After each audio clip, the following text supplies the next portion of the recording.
The question says that this question is about ethanoic acid, CH3COOH. Ethanoic acid is manufactured from methanol and carbon monoxide. This is an equation written. Sorry.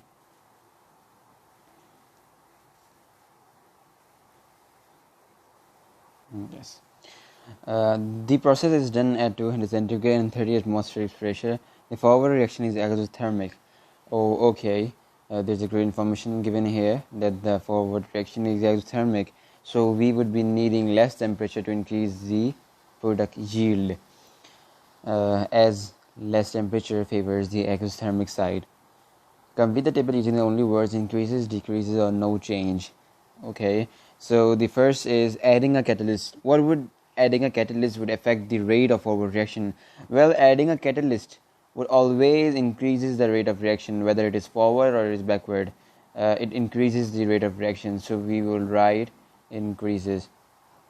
Okay, increase the temperature. As I've said, if we will lower the temperature, the forward reaction will increase, and if we will decrease the temperature, the backward reaction will increase and the yield will be lower.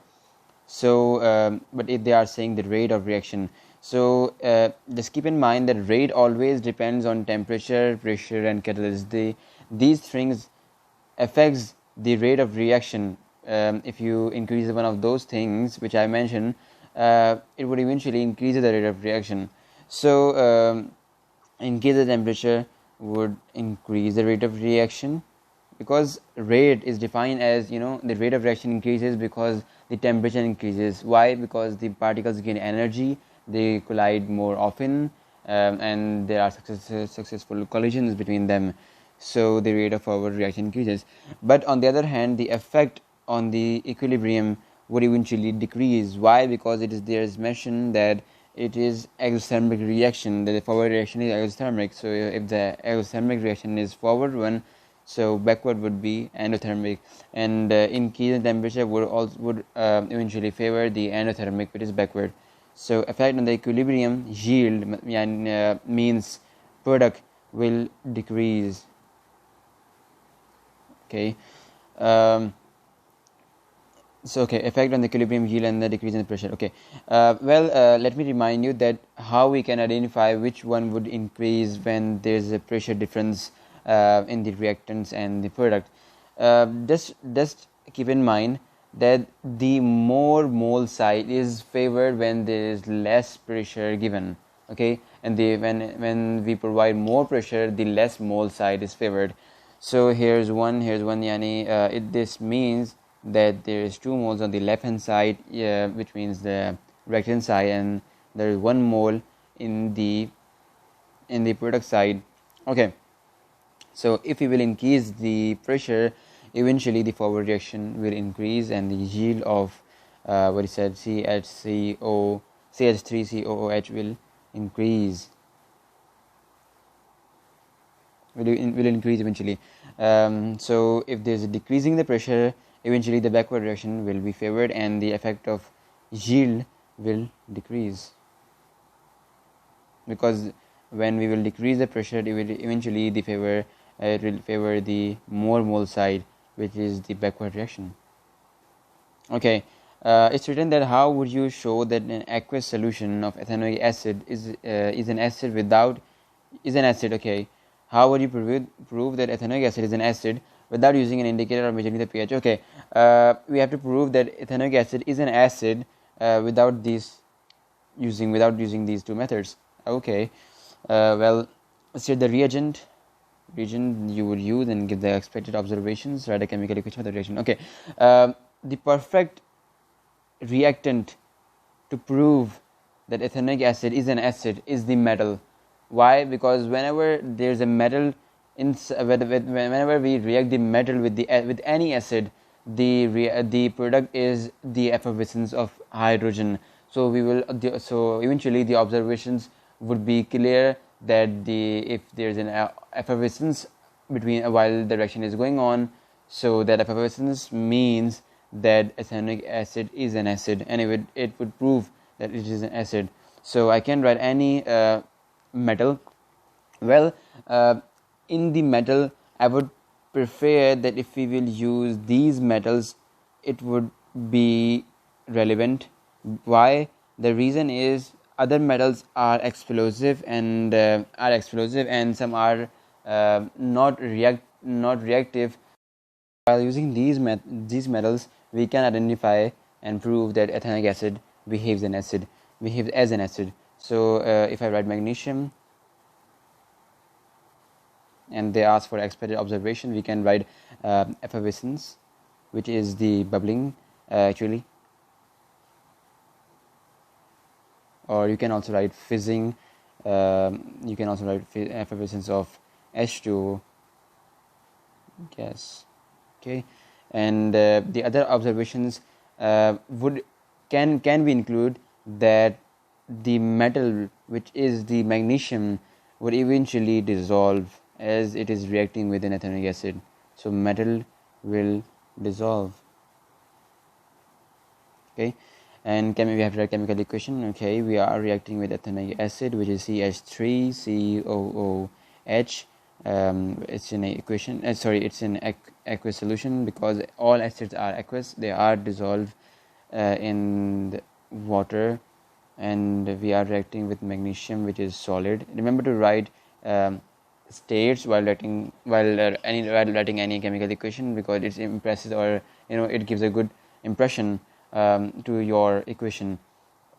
The product will be CH2, as we know that metal always takes place of the hydrogen which is in the acid, so it will eventually takes the place, and you will write like this, and the product also includes the H2O gas.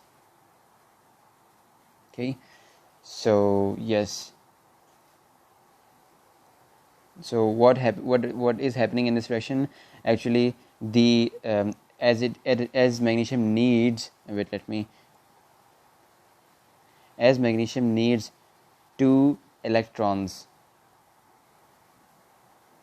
It needs 2 electrons, so it will take the place of 2 hydrogen as well. So we will give this hydrogen and 1 hydrogen from this. That's why H3 is becoming HCH2, and this H is being replaced by magnesium. So that is the reason behind it. I hope you got it. Okay, ethanoic acid is a weak acid. What is meant by the term weak acid? So it's a frequent question asked by the examiner, which can be easily written. That what is meant by the term acid? Well, the acid means the proton donor, or H plus donor. Okay, why is ethanoic acid described as a weak acid? Well, it partially ionizes. That is the reason. It partially ionizes because it doesn't give all of the hydrogen from the compound. It partially gives. So the partially ionizes is the important term to use in this type of definitions and reasons when you are giving. It partially ionizes. Okay, so ethanoic acid reacts with methanol to form an ester. State 2 conditions required for this reaction. So you have to remember those 2 conditions, which is heat and catalyst. Okay, draw the structure of the ester formed when ethanoic acid. Remember, ester is formed between ester is formed. How ester is formed? Ester is formed when an acid reacts with an alcoholic group. So an ester is formed. Okay, so as it is written, the ethanoic acid react with methanol. Show all the atoms and all the bonds. Okay, so we have to draw the ester form. Simply we can draw like this, which is a typical structure of an ester.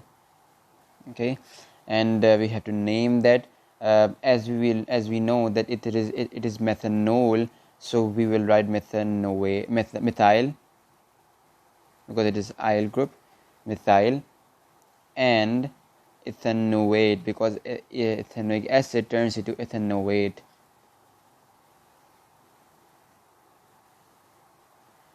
Remember these terminologies, because this ethanoate means it is coming from an acid, and eth means 2, so it contains 2 carbon atoms, and meth mean 1 carbon atom, and il represents the alcoholic group, that it came from an alcohol. So that's how you can name the structure. Okay, moving on. It's written that name an ester which is a structural isomer of the ester.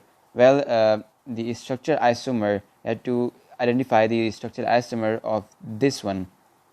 So it's simply ethyl methanoate.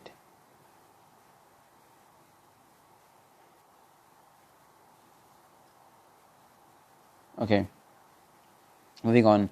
Question number 5. Titanium is extracted from an ore called rutile.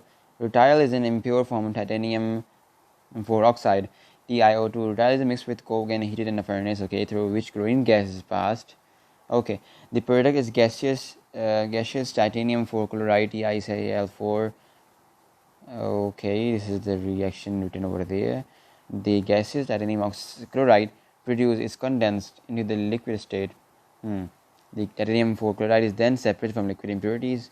Well, okay, so that is the name of the process by which liquid titanium chloride could be separated from liquid impurities. Well, it's a factual answer that the only method which can be used to separate the mixture of liquids is the fractional distillation, because fractional distillation includes the liquids which are separated due to their different boiling points.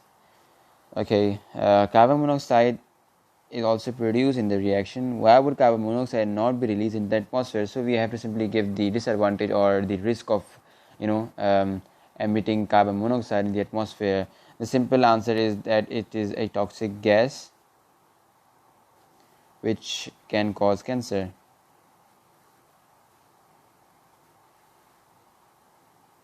Okay, this is a moles question. Calculate the volume of chlorine at room temperature and pressure that reacts completely with 400 gram of TiO2 solid using the following steps. Okay, calculate the relative formula mass of mr of TiO2. Okay, we will look on to periodic table, and if we will look, Ti is 48 and oxygen is 16. As oxygen is 2 oxygen, so we will double it, 16 multiplied by 2, and we will add 48 and 16 multiplied by 2. So our final answer would be 80. Calculate the number of moles in 400 grams. So simply we will apply the formula, which is mole is equal to mass over mr. Mass is given already, 400, and mr we have just calculated, 80, and our answer would be 5.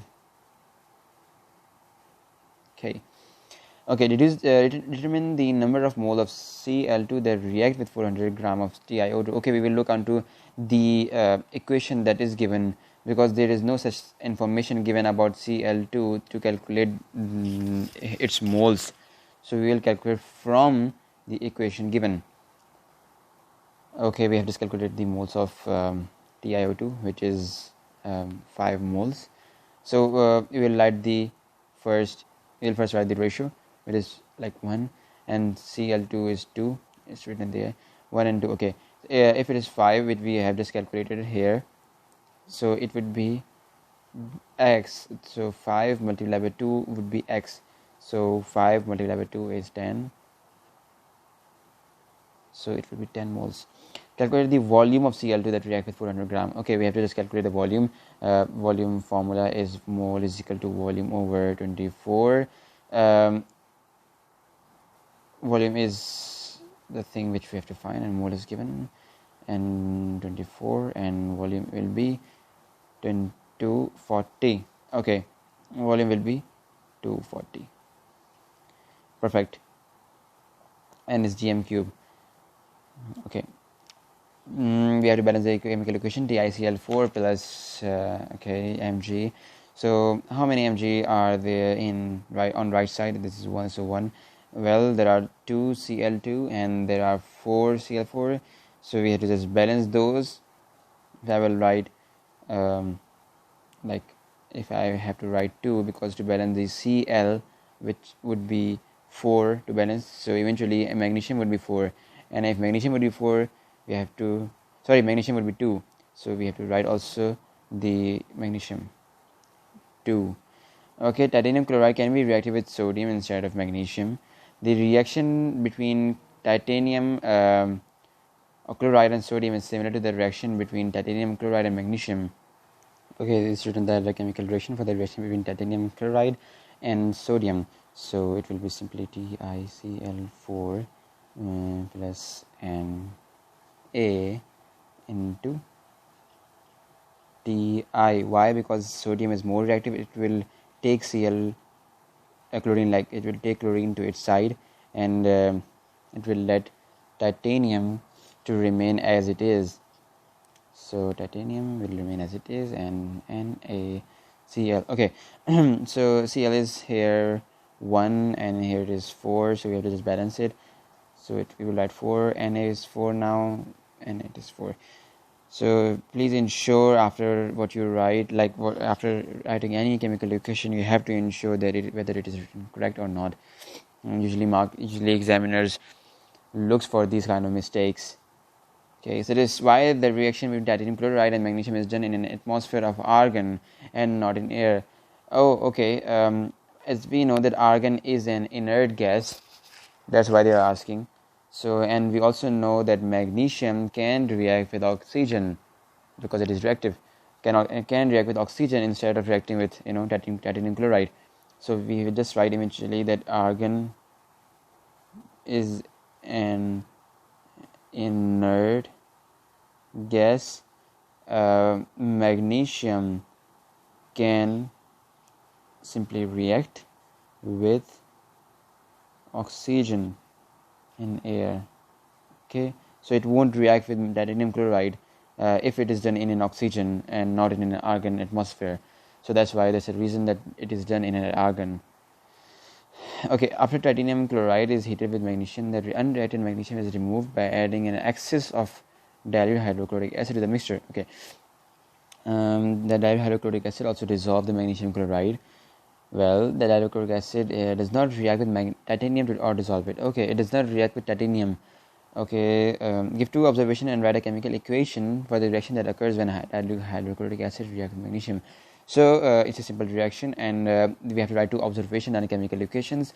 So if I've already said before that any metal, especially mesid metals, whenever they react with acid, they the observations would be effervescence, and secondly the metal which is reacting with acid would eventually dissolve. So here it is magnesium. Magnesium solid will dissolve.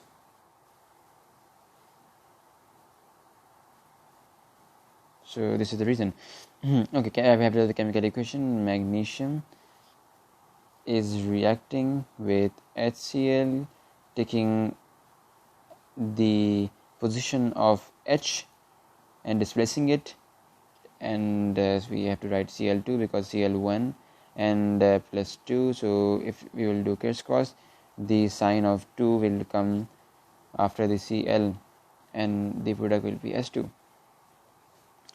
So please ensure that you are writing an incorrect chemical equation by balancing it. So as there is H2, we will write 2 to balance it, and there is 2 HCl, and okay, this is correct. Then the process that is used to separate the titanium from the mixture after all the magnesium has been removed. So simply, as the titanium would be in excess, it would be eventually be separated by simply filtration.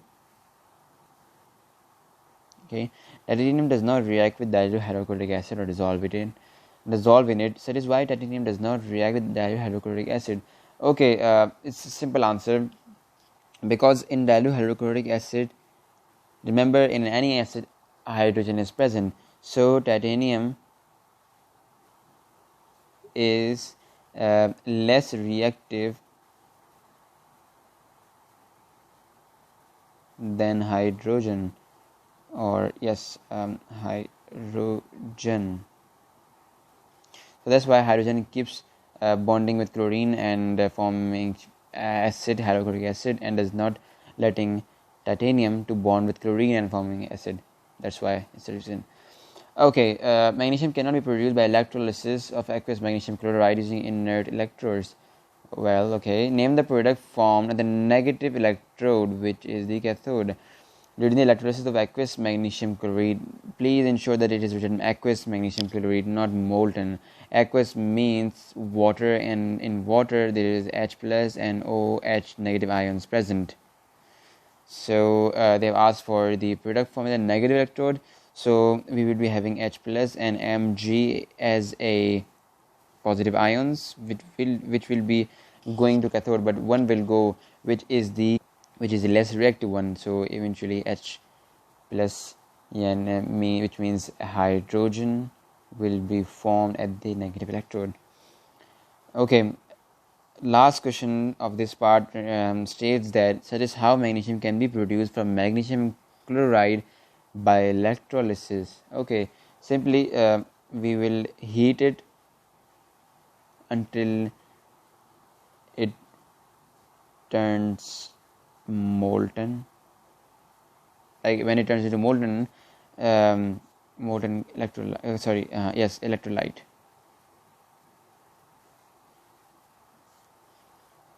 Okay, so next question says that this question is about transition elements. Describe two other differences in physical properties between transition elements and group 1 elements. Okay, there are particular define properties that distinguish between those two metals. First one is high density, and second one you can write high melting or boiling point. Okay, state one physical property of transition element that is similar to group 1 elements. Well, all metals, as we know, they are malleable, ductile, or they conduct electricity. So any of them you can write. State two chemical properties of transition elements. Remember, they are asking for chemical properties, not the physical ones. So they have variable oxidation states, and second one would be like they act as a catalyst.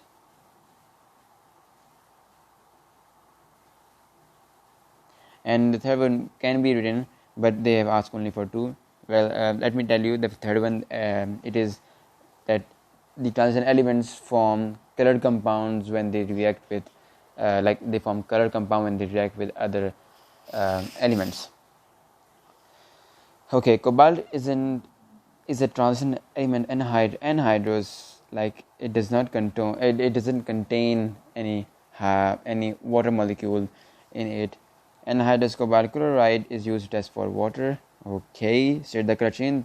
Okay, we have to simply write the color change. As we know that anhydrous cobalt chloride is blue, and when it is reacting with water, like when we are pouring the water on the anhydrous cobalt chloride, it will eventually turn into pink. That is one of the tests of water. The another test for water is like if you react water with anhydrous copper sulfate. So anhydrous copper sulfate is like its color is it is white compound, and when it reacts with water, like when you pour the water to know that whether we are pouring that is water or not, so the solution turns blue. So that is the reaction, and the solution turns blue, and it tells you that it is water. Okay, iron is a transition element. Which two substances react with iron to form rust? It's simply an oxygen and water. Which metal is used to galvanize iron? Well, the single element which can use or metal which can use is zinc, because it is more reactive than iron. It will galvanize iron, like it is used to galvanize iron to protect it from the rusting process. As in that process, zinc used to lose electron instead of iron to protect it. Okay, here's an example of that kind of thing which I was telling. The hull of a ship is made from steel, mainly iron. Metal blocks are placed on the ship's hull to prevent rusting. Oh, okay. Use the knowledge of the reactivity series to explain why magnesium is suitable to use as a metal blocks. Copper is not suitable to use as a metal blocks. Well, magnesium is more reactive than iron, especially because if we are galvanizing, or if we are galvanizing the iron with copper, so copper eventually will not protect the iron, as it is less reactive than iron. So magnesium will protect as it is more reactive. So we will write magnesium is more reactive than iron. And we can also write, as it's for 2 marks, we can also write copper is less reactive than iron. Okay, rust contains iron 3 oxide. Phosphoric acid H3PO4 can be used to remove rust from an iron object and prevent further rusting. Write a chemical equation for the reaction between iron 3 oxide and phosphoric acid to form iron 3 phosphate and water. Okay, they have simply given all the reactants and products. We have to just arrange in a chemical equation. Write a chemical equation for the reaction between iron 3 oxide. Okay, iron 3 oxide, which means Fe2O3 plus H3PO4, which is phosphoric acid. And eventually the metal will take place of the hydrogen which is present in an acid. So FePO4, and we will write H2O. Okay, that's to ensure that it is balanced or not. Well, it is not balanced. We will write 2 here, and hydrogen is 6 over here, and this is 2. So we can write 3 over here, and balance further, we can write 2 over here. So oxygen is balanced, and hydrogen and all are balanced. Okay. Iron 3 phosphate is an insoluble salt. So that is how the formation of iron phosphate prevents further rusting. Well, just let me read again. So that is how the formation of iron phosphate prevent further rusting. Oh, okay. Simply iron phosphate it acts as a barrier. It's just a reason. That's why it is protecting the iron from further rusting, because it is an insoluble salt, which is not going to be like it won't be dissolving in oxygen or water. So that's why it's an insoluble salt, and it will act as a barrier.